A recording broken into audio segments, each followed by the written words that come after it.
जिस नारी के ऊपर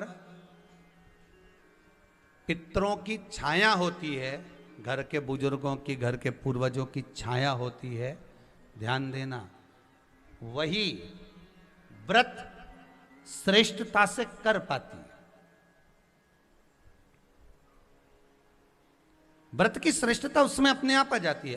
अगर उसके साथ में अगर पितरों की कृपा है, तो पूर्वजों का अगर आशीर्वाद है, तो व्रत वो अच्छे से कर सकेगी।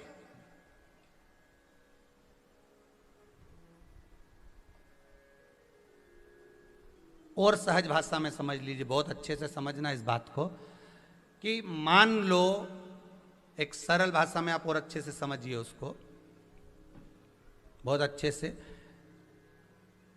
कि जिस व्रत के दिन आपका उपास है, सोमवार का, मंगलवार का, बुधवार का, गुरुवार का, तीज का, चतुर्थी का, पंचमी का, छठ का, किसी का भी अगर आपका व्रत है, और उस व्रत वाले दिन यदि आपको क्रोध आ रहा है, व्रत वाले दिन अगर आपकी प्रवृत्ति चिड़चिड़ी हो रही है, क्रोध आ रहा है, अपशब्द निकल रहे हैं, रोना आ रहा है, क्रोध आ रहा है, बहुत सारे परेशानी उसी दिन तुम्हारे सामने आ रही है, समझ लेना कि तुम्हारे घर के पितृ भूखे जरूर है, अन्न भाग मांग रहे हैं।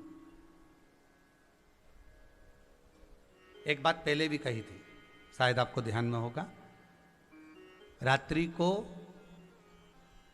सोने के बाद, विश्राम के बाद, एक बार कहा था, आप लोगों को याद होगा, कि सोने के बाद में 2 घंटे के अंदर अगर आपकी नींद खुलती है, और खुलने के बाद यदि आपको भूख लग रही है, प्यास लग रही है, तो समझ लेना कि आपके पितर, आपके पूर्वज भूखे हैं, अन्न का भाग मांग रहे हैं, पानी पीने को मांग रहे हैं। उससे नहीं समझ सकते तो व्रत से समझो।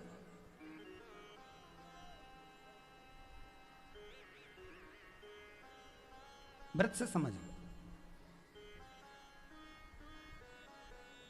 मान लो आपने व्रत किया और आपकी प्रवृत्ति चिड़चिड़ हो रही है, क्रोध आ रहा है, अपशब्द निकल रहे हैं, ताने निकल रहे हैं, या कोई कुछ कहकर चले गया, और आपकी आंखों में अश्रु भर रहे हैं, आपकी आंखों में आंसू आ रहे हैं, तो वो श्रेष्ठ व्रत नहीं हो सकता, उसमें दुख है।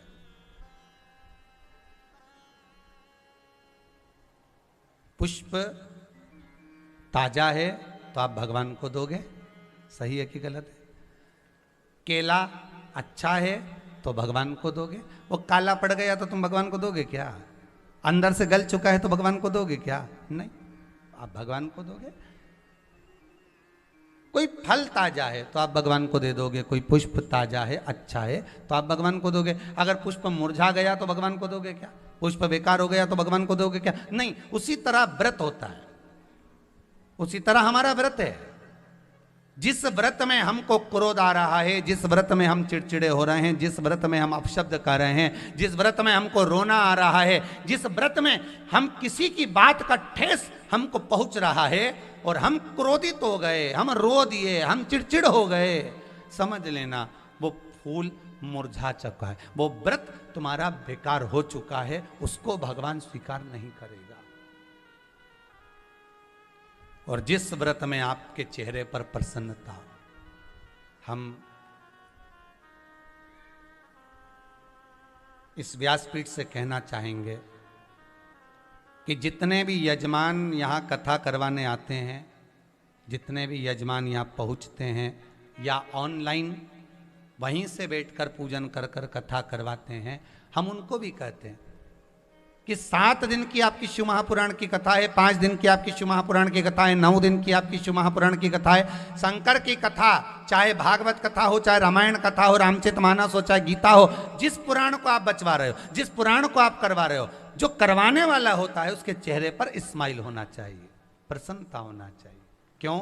क्योंकि इस पुराण को आप अकेले नहीं सुन रहे, इस पुराण को आपके पितृलोक में विराजमान पितृ पूर्वज भी श्रवण कर रहे हैं। जितनी आपकी चेहरे पर प्रसन्नता होगी, उतनी आपके पूर्वज भर भर कर आशीर्वाद देंगे। 7 दिन तक, जब तक आप कथा का रसस्वादन कर रहे हो, कथा श्रवण कर रहे हो, 7 दिन तक आपके चेहरे पर अगर प्रसन्नता है तो पूर्वजों का आशीर्वाद आप पर बना हुआ है।